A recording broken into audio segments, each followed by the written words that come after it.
welcome to Casuals of Runeterra, a normal episode. It's not special, it's numbered. Core 183. I'm your host, Ryan, here with the other host, Hetch. A normal episode? In this economy? Numbered, man. Dude, 182 was like months ago. I was a different person then. Yeah. We were younger. Yeah, we were in a very Chinese time of our life. We're here with a bio episode which we haven't done in a while. We're talking about Kled today. But before we do, housekeeping up top. You can listen to us everywhere. Visit us at podcastcore.com for all of our info, and then email us at podcastcore@gmail.com. Remember, that's podcast COR. There is no E. Follow us on all the platforms. That helps with discoverability. You guys have been doing that, and we've been discovered by a lot of people, and they enjoy it as well. So keep that up. Leave a like and comment wherever you listen the most, but word of mouth has gotten us this far. So tell a friend to bite, kick, and scream while listening to the Casuals of Runeterra podcast. I'm glad that is your little cheese phrase here, because that is seriously that little cheese line is going to be the saving grace of me having to do an episode with a yordle. Oh yeah, I always forget. There's always so much time between our Yordle related episodes that I always forget the bigotry on your end. And it's always a great reminder. But the funny part about this one is that like Kled also hates his own race. Yes. We'll get to that at the discussion section. But today we're talking about Kled, as I mentioned, and the episode is What Would Kled Do? And this one is brought to us by Odin, Austin, Shafer, who we've done some of their stuff before. I believe Rek'Sai episode, but they're no longer with Riot. So they've done a few stories that we'll come across every once in a while, and Kled is one of those. Yeah, so if anything, this is dating the episode of just like, yes, thank you for giving us this Kled content. Hope that your new adventure is good. Yeah, but this one is going to be a pretty quick one as well, because the way the story is handled is more of like an old wives' tale about the instances where Kled pops up and the stories that are shared, and it is a true bio of the original nature, but all good stories told in 3 parts. So let's get into it. Part 1, Kled is popular. He's a popular folk hero in Noxus, and his tales go back to the founding of Noxus when they were just, various tribes occupying the same area. Common soldiers love him, but this kind of causes this problem because a lot of them, especially the older ones, will claim that they have served beside him in some capacity to bolster their own status. And when talking about like Kled serving alongside them, like it is definitely more of kind of like the battle fever legend kind of deal, because like the tales are even titled like the Great Hussar's Victory, the return of the High General Marshal. And so it's like these big turning moments is where Kled is always there, but no one's actually seen Kled. Yeah. That like as far as like outside of battle, so it's more of a thing of like maybe you lost your mind there or something. So he gets that in legend notoriety right away. Yeah, and there's many popular tales that kind of imply that he's in every campaign, as Hetch mentions, but they have these titles and they have a similar theme, right? This involves him charging in into battle, riding his Scarl, and he protects what is his and he takes whatever he can get. And these are just the general themes of all the stories. So they kind of blend together despite their grandiose titles. And like, especially when we have like the blending of those tales coming together, it starts giving off a bit more of like almost like a Grecian god kind of vibe. Like he's talked about more like in the sense of like Ares, or not quite Ares, maybe like Achilles. Yeah. Like, and so it starts to kind of blend into like what is true and what is not. Yeah. And it comes to where did Kled come from? Well, we know he's a Yordle, so they come from one place as far as we're concerned. That's Bandle City, including his original group that he came with. They were called the Cantankerous Cavalier. Right. And he came to Noxus when it was just scattered tribes and just never really left because he took a liking to it. And this kind of brings us to a concept we'll talk about again, which is Yordles are kind of a reflection of the places they're in, right? They're like mirrors on the society that they are enveloped in. So, it tends to be when you have a very tumultuous environment, Euros don't tend to stick around. So Kled taking a liking to it means he was more favorable to this type of environment than another one. Another similar case would be like Vex, right? Where Vex doesn't really get along Yeah. with any type of society. So isolation is her thing. But in isolation, she come across one of the worst people you can come across and becomes the worst person herself. So things like that, right? It is kind of Yeah. Kled's situation. And luckily, like, since we do know about like the cantankerous cavaliers, Yeah. um, it does give us a time frame too, because he's showing back up when it was still the Noxii tribes.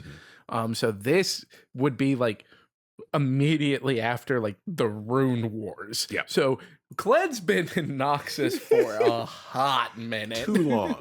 It's one of those things of like, when like, oh, granddad's from a different time. No, Kled is from he is from a different time. There is no reforming here, right? There's no growth. There's You no know what? rehabilitation. I'm glad you said that because it's time to give Hetch a break. He's from a different time, all right? Like they talked about Yordles completely differently back then. We should have a Patreon episode where you get to hear all the slurs. I don't think I'll ever come back if I have to come up with a list of Yordle slurs. Welcome to My a solo political career is episode of ruined. Casuals of Runeterra. It's just me, your host Ryan. Just been canceled. All right, let's take this to part two. And we start to get into the records. Like the earliest historical records are of the first battle of Drunge in the Dusty Hills of the Badlands. We've talked about the Badlands before. And this specific campaign is led by General Zavon and his soldiers who are on the run from barbarians. This is a lost campaign, right? And prior to this, they lost 2 engagements. Morale is low. You know the deal here. But this general specifically is only kind of worried about himself. He's worried about his station, his reputation when he gets back home. So what he decides to do is to put his soldiers in a defensive formation while he figures out a plan to get himself out of this. And now that we've painted the picture of like how long Kled has been in Noxus and the things that Kled liked about Noxus, yeah, this is not the way that you want to summon our boy. Absolutely not. And it's how do we say that? It's not drunge, it's drugny, I think. uh I mean, it's our show. We could definitely say drunge if we want. Yeah. But The first battle, I don't think we'll revisit I this battle. every I always try to read things in Spanish when I don't know how to say it, and this is definitely not a Spanish word. But I almost want to be like drugne. Drugne. We can do that if you want to. I don't care. But anyway, so after this decision, soldiers are tired, morale is low. The next morning, everybody wakes up to see this blurry figure alone on top of this hilltop. And obviously, we know it's Kled. And we know it's Kled because he's screaming. He's screaming and he's yelling his ultimatum, not to the soldiers, to the barbarians on the other side.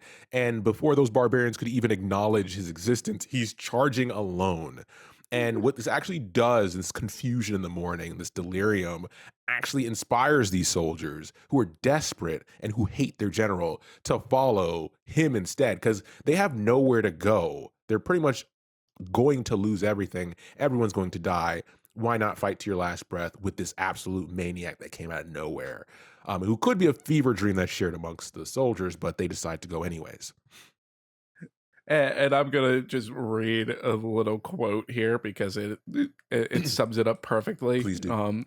Because it's the lone figure of Kled appeared on the hilltop, mounted upon a desert Dracolops. This warrior's weapon was rusted, his armor worn, his clothes tattered, but contempt and anger burned in his one good eye.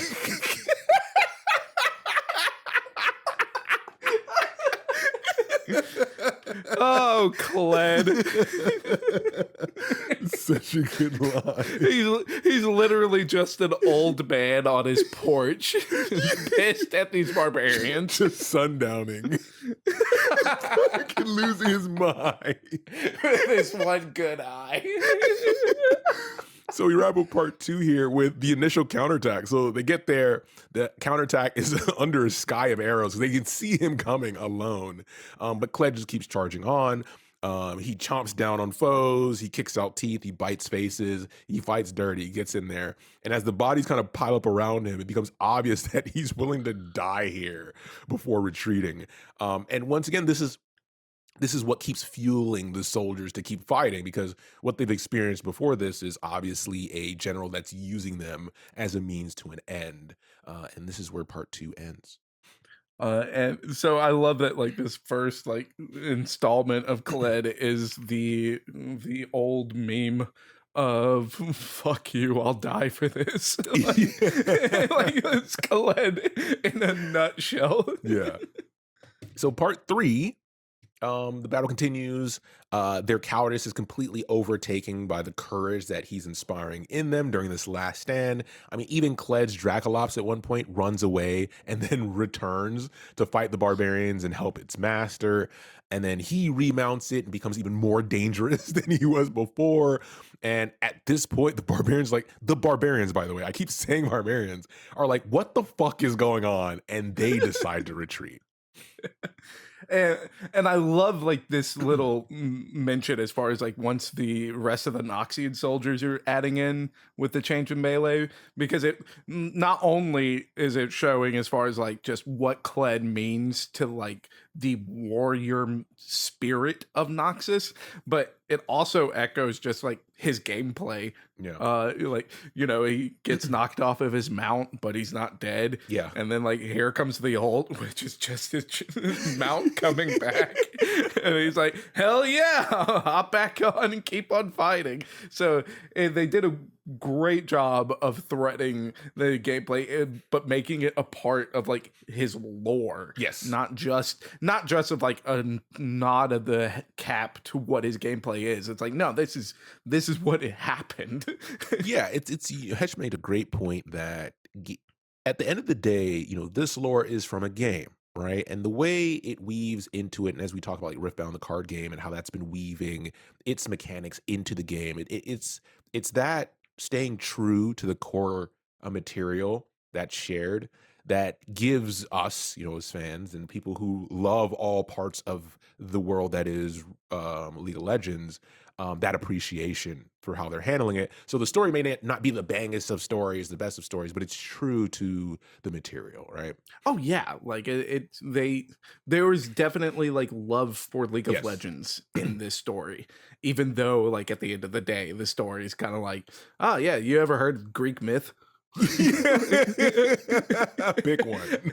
And pick one, and then it's like there, bam. But we could have ended the episode like that. But it's the love of the game is what makes it have more life to it. Yeah. And this is one of those battles that you've heard about before where, like storming the beaches in Normandy, right? Where a few soldiers survive. And yes, it is a victory in a sense.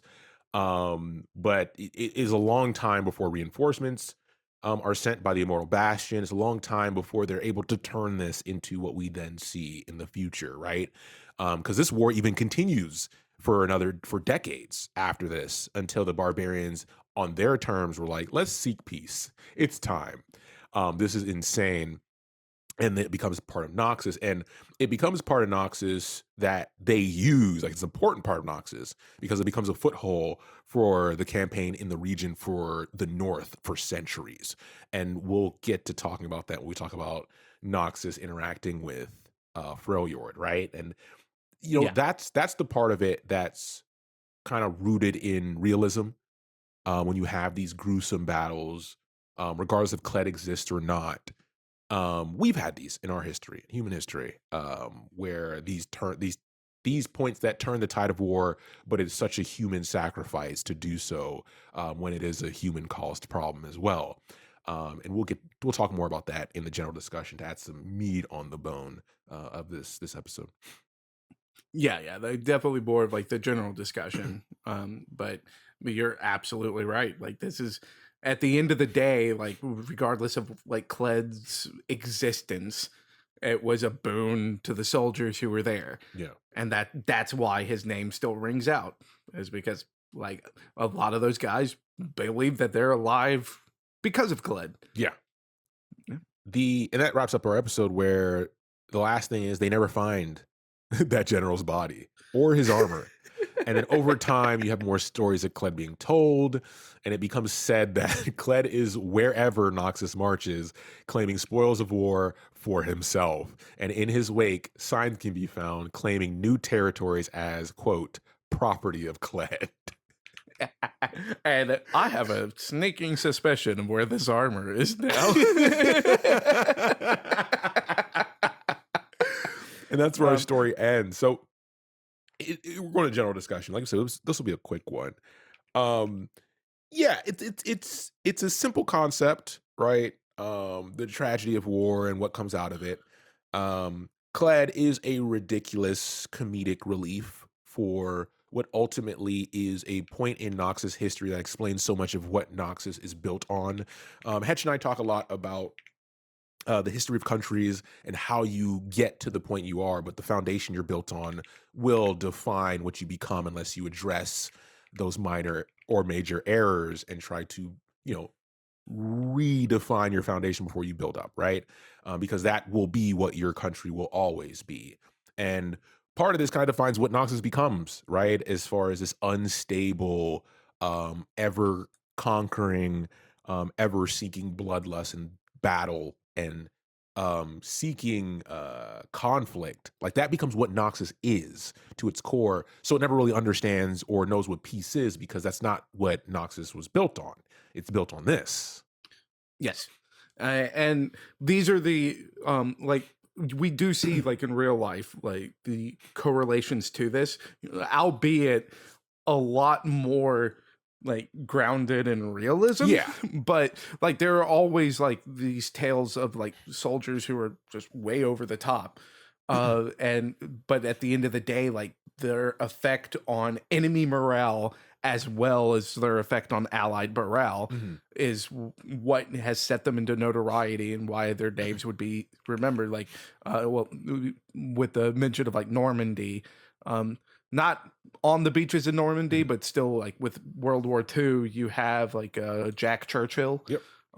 which was a British soldier known for going to to the front with a long bow and a sword. Yeah. Like and the dude like lives, survives as a POW, leaves back to England pissed that he was a prisoner for the rest of the war. Yeah. Like it was like son of a gun. I wanted to go kill more of them. Yeah. Or like you have Simo Haya, or better known as the White Death. Yeah. Like he was a legend in Finland and in Russia. Mhm. And two very different outlooks on what that legend is if you're Finnish or if you're Russian. One of them looks at it more of the boogeyman, the other one's like a hero of the country, right? Yeah. Like it's so this is those are like the kinds of stories that's like clearly inspire like the character that is Yep. Kled. But it is very interesting that Riot was like, we're gonna make him a Yordle. Yep. And I think that that is like really, I think that's what like makes it feel more of like a Grecian tale Mhm. too, because it's like uh, he's more of like a god on the battlefield with like what he was able to survive and what he was able to accomplish. And so it does give off more of like these, hero feeling, larger than life heroics. Yeah. And it makes sense though because he is a Yordle. it's not all just mortal. Yeah. Like Yordles are completely different, and it's like I guess like if you ever wanted to ask like, what if Poppy enjoyed the violence more than she enjoyed the organization? It would be Kled. Yeah, it's like, I bring up again our concept that Yordles are this mirror to the society that they're in. And it, Yordles are this kind of cute vehicle for delivering this concept, but it is important because Kled is a representation of what Noxus is. So no matter what Noxus becomes, you always have to contest with Kled as a concept. And unless you as a society really focus on addressing that, you can never really truly change. You can get rid of Borum Darkwill. You're still Noxus. You can have the Triferix. You can do these things that feel like progress, but aren't necessarily that. Another example is in Hedge, because great minds is Poppy, right? Poppy is an example of the old concept of what Demacia is. So as you get to the point of a more progressive Demacia with Lux, Lucian, Xin Zhao, you still have to reckon with the militaristic nature that is Poppy, like what she was there for and what she represents. And unless you contest with that, you will never become more than this militaristic, oppressive state that is represented through the cop that is Poppy. Yeah. So we can go on about all the Yordles and their spaces and how whether good or bad, and how they reflect, Right. right? But I love that as an overarching thematic piece because, like you said, to take something that's a very an understood story, but then say we're gonna make the guy a Yordle, that adds a little bit of spice, a little bit of salt around the edges that Well, makes shot it of mocha. unique. Yeah, it makes it unique and it makes it fun. And it allows us Yeah. to have this discussion about it, right? Yes. And the key word is like fun. Yeah. Like it does like kind of return a bit of the fun to it because when you look at like the core of both Demacia and Noxus, I Mhm. think that if we look at like those regions at their core, there's nothing fun about them. Yeah. Legitimately nothing fun about them, right? Like Noxus is a war-hungry colonizing empire, Yeah. while Demacia is a conservative, Yeah. rigid empire. Yeah. Like they're not looking to expand, but they will kill anyone who does not match their ideals, Yeah. right? And we get to one day on the show we will actually talk about like the mage uprising. Oh yeah, we'll Like, get into the you, isolationism. Yeah, you know, we touched a bit on it, but like yeah. we touch a bit on it a lot because like it does have such impacts for like present day Demacia. Yeah. Because that is ultimately where like a lot of the more progressive ideas of Demacia Yeah. kind of leads them to.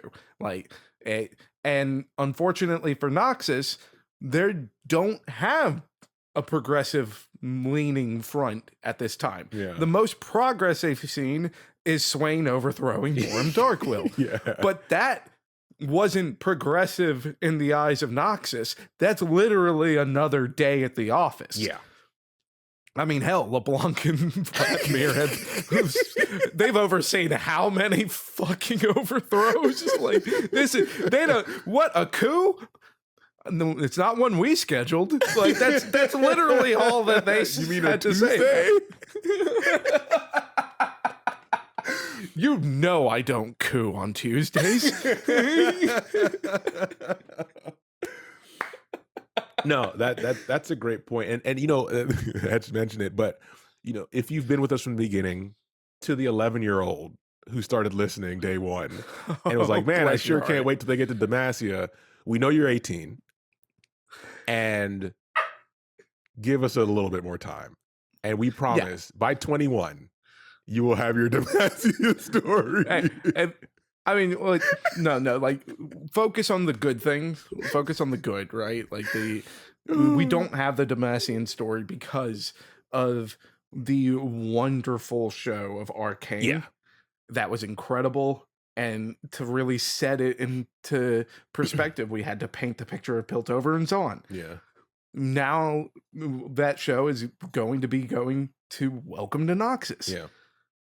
we got to paint a picture. Yeah. Like, you got to know what Noxus is like before you get there, right? Yeah. Like, this is like, we all fell in love with the character of Mel and Ambessa. Yeah. What shaped those two? And we got to talk about it. So it's like, yeah, we're suffering from success. Yeah. And unfortunately, that means you're not going to hear about Silas until you're 38. Jesus. But we do thank you for listening to the show.